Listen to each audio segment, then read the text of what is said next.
Magandang umaga po muli sa ating mga friends at ating mga followers.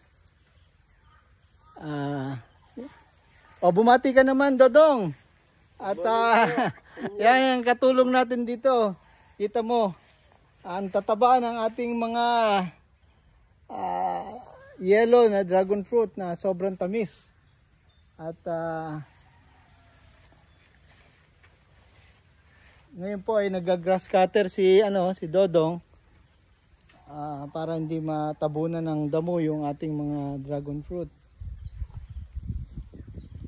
So, yan po ang kanyang ginagawa ngayon. At pakita ko sa inyo ang harvest natin. Ang harvest natin for so sobrang dami, isang container ang ating harvest. Isang linggo lang po 'yan mula nung last week na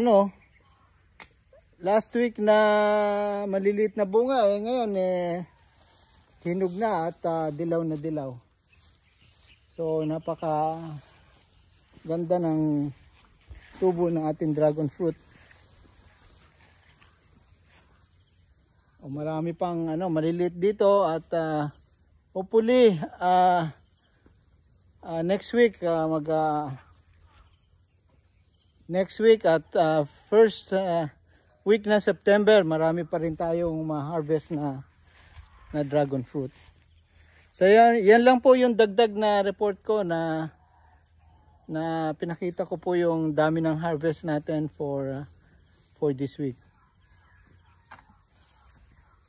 Happy Thursday at maraming salamat po sa inyong lahat.